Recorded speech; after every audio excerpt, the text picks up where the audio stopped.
warahmatullahi wabarakatuh. Perkenalkan, nama saya Novita Indriani dari Prodi Otomasi Perkantoran. Di sini saya akan menjelaskan teori pergudangan untuk ujian akhir semester 2 Administrasi Logistik. Pengertian pergudangan. Pergudangan adalah segala upaya pengelolaan gudang yang meliputi penerimaan, penyimpanan, pemeliharaan, pendistribusian, pengendalian, dan pemusnahan, serta laporan logistik dan peralatan penanggulangan bencana agar kualitas dan kuantitas tetap terjamin.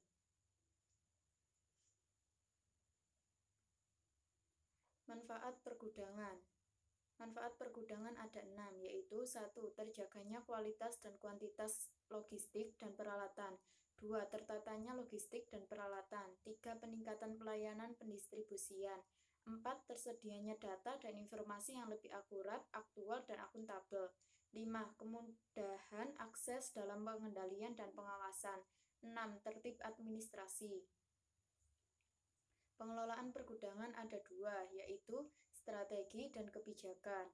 Strategi merupakan pengelolaan pergudangan perencanaan umum dalam rangka mengelola gudang sebagai tempat penyimpanan bantuan logistik dan peralatan penanggulangan bencana.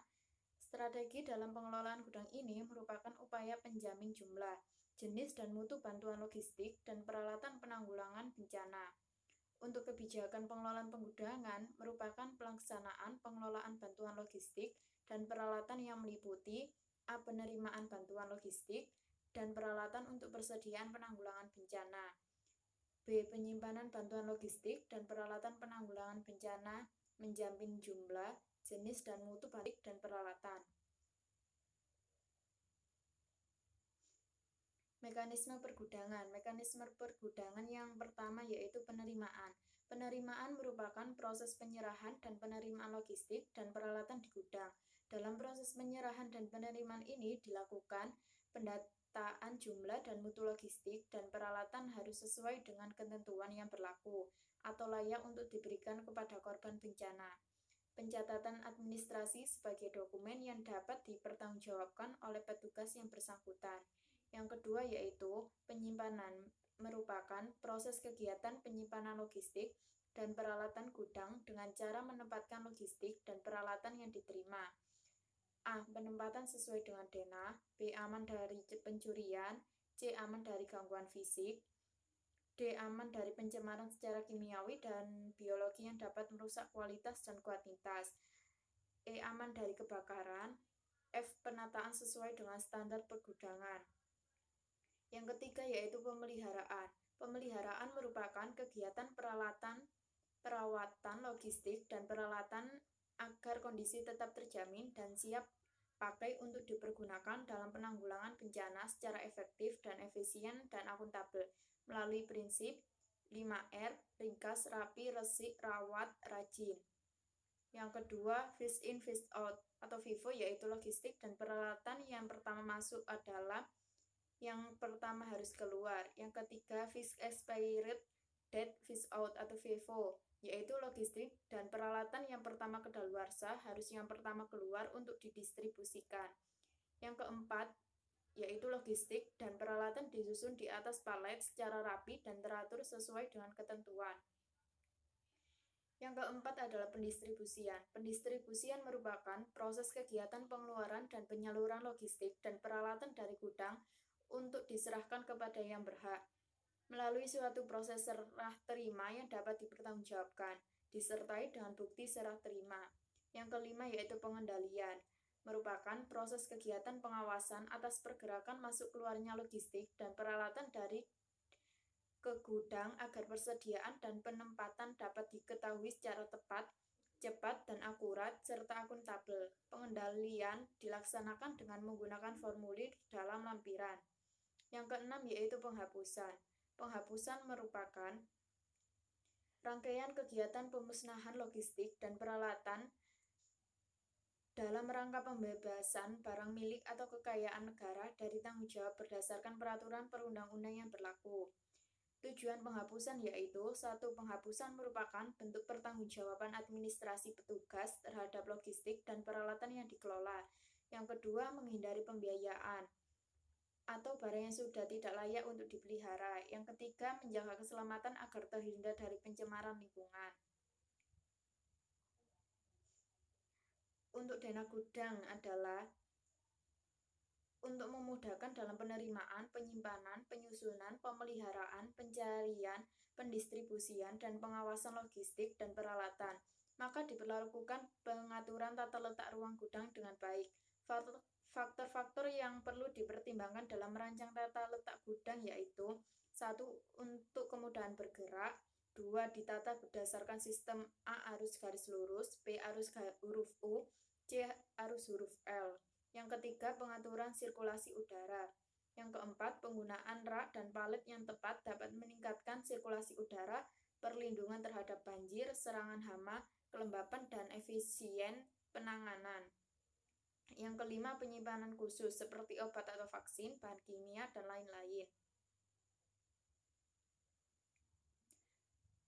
Peralatan sarana pendukung pergudangan, yaitu sarana yang sebaiknya tersedia adalah sebagai berikut: 1. Gedung atau bangunan gudang.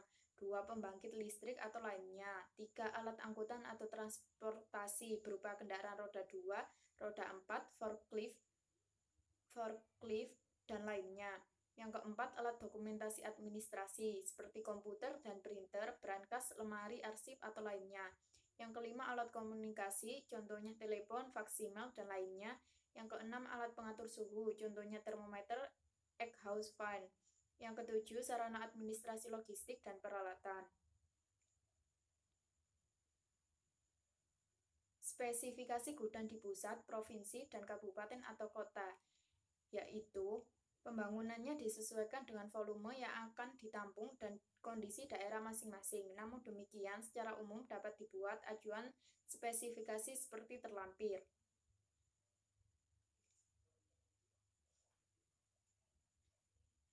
Keamanan gudang. 1. Lokasi pergudangan diupayakan secara historis aman dari bencana, misalnya aman dari gempa, banjir, dan tanah longsor. 2. Pencegahan kebakaran. A. Dihindari penumpukan bahan-bahan yang mudah terbakar. B. Dipasang alat alarm kebakaran. C. Alat pemadam kebakaran harus diletakkan pada tempat yang mudah dijangkau dan dalam jumlah yang cukup. Contohnya tersedianya bak pasir, tabung pemadam kebakaran, hidron, karung goni, gala berpenggait besi. 2. Keamanan gudang seperti di pagar keliling, alat pemantau keamanan seperti alarm atau kamera CCTV, dan petugas keamanan.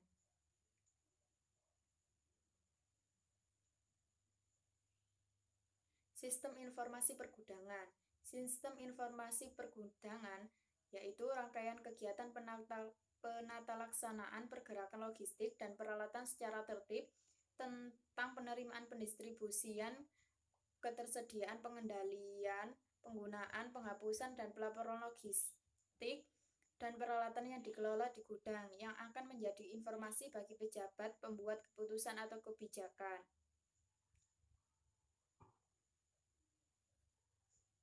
Monitoring dan evaluasi, yaitu 1. Pemantauan, melakukan pengamatan berkala terhadap pelaksanaan pengelolaan dan penggunaan logistik dan peralatan untuk melihat keberhasilan pelaksanaan kegiatan dalam pencapaian tujuan yang ditetapkan.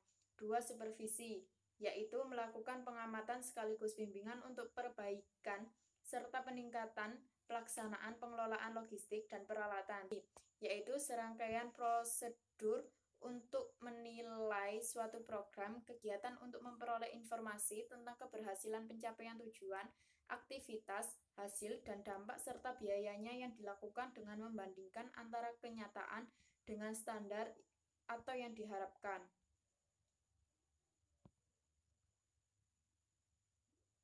Pengelolaan gudang. Pengelolaan gudang, manajemen gudang dilakukan oleh pengelolaan gudang yang ditunjuk berdasarkan peraturan yang berlaku dan sekurang-kurangnya terdiri dari 1. Kepala gudang, 2. Petugas perencana, pengendalian dan pelaporan, 3. Petugas penerimaan, 4. Petugas penyimpanan dan pemeliharaan, 5. Petugas pendistribusian, 6. Petugas keamanan.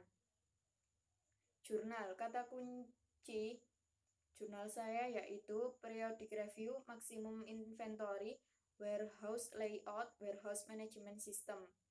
Analisis kasus dari jurnal saya yaitu UD Wirakarya adalah gabungan antara toko dan gudang. Masalah apa saja yang dialami oleh UD Wirakarya pada gabungan toko dan gudang? Yang pertama yaitu kurangnya tempat penyimpanan yang mengakibatkan loss sales. Yang kedua yaitu penataan yang tidak rapi dan rawan rusak karena disusun bertumpuk-tumpuk. Metode penelitian. Metode penelitian pada bagian ini akan dibahas metode-metode yang akan digunakan untuk menyelesaikan permasalahan dalam penelitian ini. Dalam metode ini, persediaan akan dibedakan berdasarkan nilai inventasi produk dalam satu periode. Kriteria pembagian kelas menurut Harmon 3 adalah 1. Kelas A, di mana persediaan dengan nilai penjualan yang tinggi mewakili sekitar 70-80% dari total nilai penjualan, meskipun jumlahnya hanya sedikit, sekitar 10-20% dari total jumlah persediaan. Yang kedua yaitu kelas B, persediaan yang mewakili nilai penjualan yang mewakili sekitar 20-25% dari total keseluruhan nilai penjualan. Yang ketiga yaitu kelas C, persediaan yang mewakili nilai penjualan yang kecil, hanya mewakili sekitar 10-20% dari total keseluruhan nilai penjualan, meskipun jumlahnya banyak, sekitar 50-80% dari total jumlah persediaan. Contoh gambar. Gambar 3 yaitu layout awal gedung baru, dan gambar 4 adalah rancangan penyimpanan. Hasil pembahasan pada tabel 1 yaitu maksimum inventory dan klasifikasi. Hasil dari perhitungan maksimum inventory akan digunakan untuk melakukan perbandingan biaya persediaan menggunakan metode awal dan biaya persediaan menggunakan metode usulan. Biaya persediaan merupakan hasil dari biaya pemesanan ditambahkan biaya penyimpanan. Jumlah stok dan pemesanan merupakan hasil simulasi menggunakan data jumlah pada periode bulan Juni sampai November 2015. Data penjualan tersebut menjadi sumber data simulasi jumlah sales per bulan. Melalui simulasi didapatkan total biaya pemesanan dan penyimpanan. Untuk tabel 2 yaitu perbandingan inventory cost dengan cara aktual dan model. Berdasarkan perbandingan pada tabel 2, total nilai inventory cost periode Juni sampai November 2015 dengan metode usulan lebih kecil sebesar 136.277.592.000 atau menurun 9% dari metode awal. Hal ini dikarenakan kapasitas persediaan ditingkatkan dengan mempertimbangkan safety stock, sehingga persediaan metode usulan lebih mampu memenuhi permintaan sehingga dapat memperkecil biaya pemesanan. Pada metode awal, dalam 1 bulan dapat melakukan pesanan tambahan di luar periode pemesanan. Dikarenakan persediaan barang yang disediakan sudah habis, sehingga harus memenuhi pesanan pelanggan dengan cara memesan kembali. Kesimpulan dari jurnal saya yaitu perancangan UD Wirakarya menggunakan algoritma korelat yang dirancang dengan mempertimbangkan hubungan antara produk dan memberikan tempat khusus untuk masing-masing produk. Masalah pendataan yang tidak sistematis diperbaiki dengan memberikan usulan sistem penerimaan dan pengeluaran barang dari gudang, serta penambahan kartu stok dan adanya instruksi kerja untuk penerimaan dan pengeluaran barang akan menjadi penanganan barang rapi dan teratur. Melalui perbandingan biaya persediaan metode usulan dengan metode saat ini, diketahui bahwa metode usulan memiliki biaya persediaan saat ini. Perbedaan ini dikarenakan pada metode usulan dapat memenuhi permintaan dengan lebih baik, sehingga dapat mengurangi biaya pengiriman, dan dengan adanya gudang baru UD Wirakarya dapat menyimpan barang dengan lebih baik dan jumlahnya lebih banyak. Perbandingan ini menunjukkan bahwa metode usulan lebih baik dari metode yang digunakan saat ini, sehingga layak untuk diterapkan. Sekian presentasi dari saya, kurang lebihnya saya mohon maaf. Terima kasih. Wassalamualaikum warahmatullahi wabarakatuh.